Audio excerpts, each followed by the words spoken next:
So I'm going to talk a little bit about my personal perspective. I'm an academic. I'm the head of pharmacology in the Faculty of Medicine at Dal, and I direct the Cheminformatics Drug Discovery Lab out of the IWK, which is the kids' hospital associated with Dal. But also a few years back, I was founder and for a little while CEO until I had to hire somebody more talented and younger and attractive than me to be my boss at the company I founded called Denovamed Inc. to allow it to move forward. And this is sort of a little bit of a personal perspective talk. Some of it's evidence-based and some of it's just personal reflections, to be honest, and how we got from point A to point B to point C. My experience in fundraising for high-risk, high-reward endeavors. So this would be the Denovamed startup, a biotech company based out of Halifax. Canada is a natural resource-heavy country, small population, and this was part of the graph that was shown in the talk earlier, the keynote, that can rely on selling natural resources with little add-on value, and we've been doing that very well for 100 years. So that means there's a little need for innovation and a very low appetite for risk in both the government and business sectors. So when I come up to them with a very high-risk, high-reward proposition, their appetite is actually quite low, except for a few programs that people have been talking about today, which I will say have been invaluable in moving our little biotech company forward. Now, is this sustainable in the long term? It's been sustainable for the last 100 years. So perhaps it is. Or should we be looking to diversify our economy through innovation in either these current sectors or new sectors? And the pharmaceutical industry would be a new sector for Canada if we were to enter it in a big way. So what's the role, being an academic who's also got one foot in the private sector, what's the role of academic research in driving the Canadian economy? One, should it be doing this? For me, I'm going to talk about a focus on new therapies for healthcare. So some questions I have that I mull about myself, and I'm sure people here do as well. Should academic research focus on research excellence, full stop? Or is there an obligation for academic research to act as a conduit to the clinic and market? So to rephrase this, should academia fund the best research without regard for translation, publicly disclose all results, and then allow the private sector to use this information to help drive innovation? This was almost the way MRC used to fund things back in the day, right? Recently, and I've gotten grants from all these funding agencies, and I appreciate it, but CIHR, Genome Canada, CFI, and others have in there a very large section of the application where you have to address translational research and economic benefits. So if the answer is yes to translational research, is it a right or wrong way to then move academic discoveries into the clinic or market? And again, I've talked about the people that are now, whether by choice or whether by your political masters that are asking you to do this type of thing, you are actually being asked more and more to have this be part of the portfolio when people are asking for money. Second, the last point, I think, is what's the role of industry liaison offices in universities right now? I don't think we've come up with a good plan on exactly how they should be moving research discoveries from academia into the clinic or market. Should universities own their IP? Should investigators own their IP? At Dalhousie, it's actually investigators own your IP, and then you can choose to assign it to the university. In most Canadian universities, it's the opposite. Which means our industry liaison office actually has to be very good, because you can choose not to work with them if you don't want to, and you can go anywhere else you'd like. And I think, to be honest, I think investigators should actually own the IP, and then the university tech transfer offices should just facilitate company creation and aid in fundraising. And they should get their hands off the IP. Then I think the investigator also has more skin in the game and will spend more time and care and feeding of their particular project, rather than expecting the university to carry the ball on everything, because I just assigned everything to you, and then get pissed with you when you don't. So current funding model for health research, as you know, this is the generic type of picture you'll see. There's basic research, primarily public funding, takes place at universities. There's translational research, also known as the Valley of Death, right, where there's a mix of government and private funding by and large, especially in Canada, that then leads to clinical development if it's a pharmaceutical, which is what I do, and then FDA approval and approval. And that's usually done by for-profit organizations. So how far along this pipeline should public and government funding go? Right now, it funds basic research, and it's moving more and more towards all new money moving into translational research. So basic research funding in Canada is primarily stagnated, and most new money is going into translational research enterprises. Is this the right thing to do? I have mixed feelings on that, and I'm happy to tell you about my feelings later.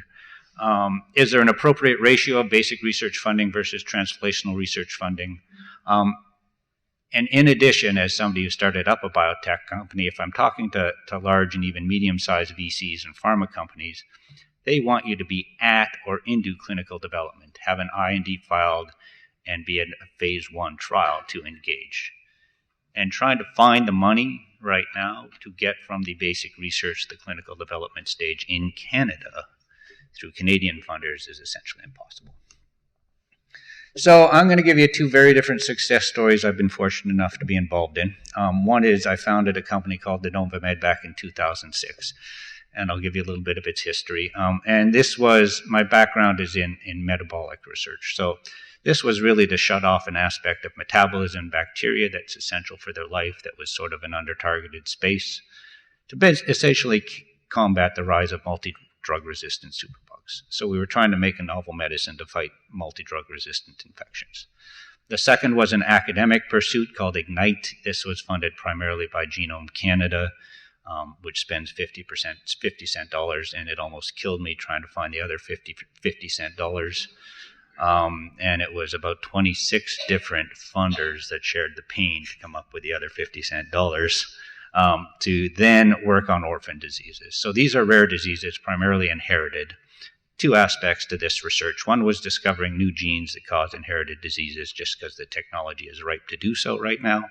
That leads to several immediate benefits. One, you immediately get more molecular insight into the disease, so what could cause this disease if you understand the genes when misregulated that cause it.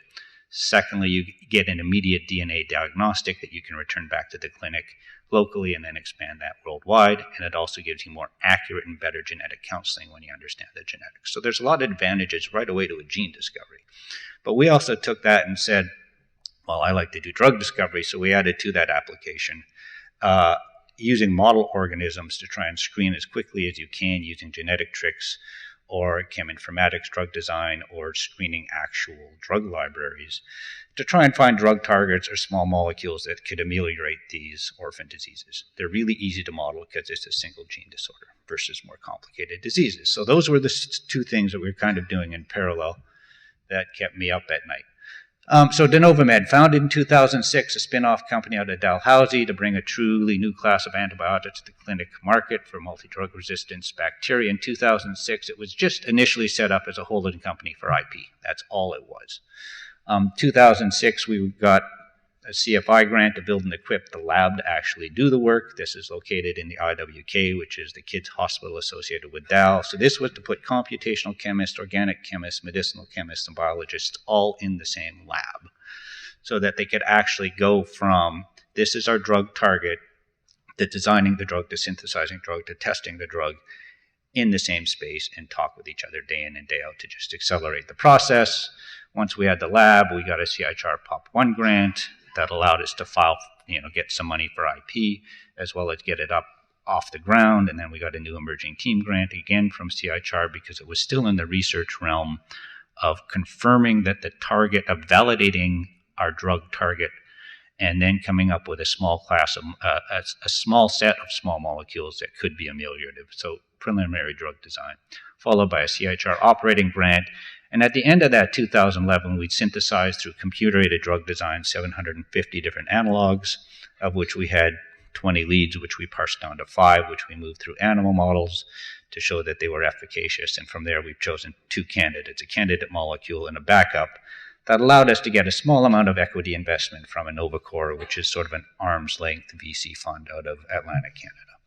Nice thing about equity investment is you can turn $1 into $3 or $4 or $5 very quickly, because of programs like NRC IRAP, MyTax, SR&D tax credits, ACOA, which is a local accelerator, etc. So that really turned into about $2 million within about 6 months.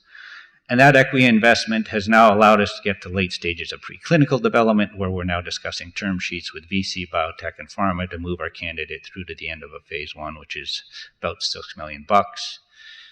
Every single discussion we're having with VCs, biotech, and pharma is from USA or Europe. We can't get any traction with anybody in Canada. Just the reality. The second success story I'd like to think is successful. In 2011, Matthew was actually part of this study. Matthew Herter is here. $4.9 million Genome Canada project. I was the PI on this thing. All funding was government, not-for-profit, no private sector funding in this.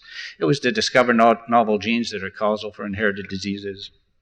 And we've got one therapy in a clinical trial already, which is good, and 2 other therapeutic targets, and this is going to start a second biotech company. Interesting comment from Health Canada when we're asking them to be a partner. We're giving you $4.9 million so you can discover a therapy. You aim to commercialize this therapy, and then the government of Canada will have to buy it back, which for many rare inherited diseases is $250,000 per patient per year. Costs $50 million per year if you got like 20, 30 patients. Does this make economic sense? 2 very nice success stories, but as we move forward, who are our receptors? None of the top 100 R&D drug companies are Canadian-based. Their presence in Canada is primarily manufacturing and sales. Most Canadian biotech firms, including mine, aim to get to phase 2 and then sell their license with large pharma, which means any big money that's going to be made from future sales will reside with companies that are not Canadian. They'll be offshore because there are no receptors here. This, to me, is a development path of non-sustainability. We keep coming up with great ideas. We get to a point where there's some small return on investment, but the big investment will still reside offshore in terms of return on it.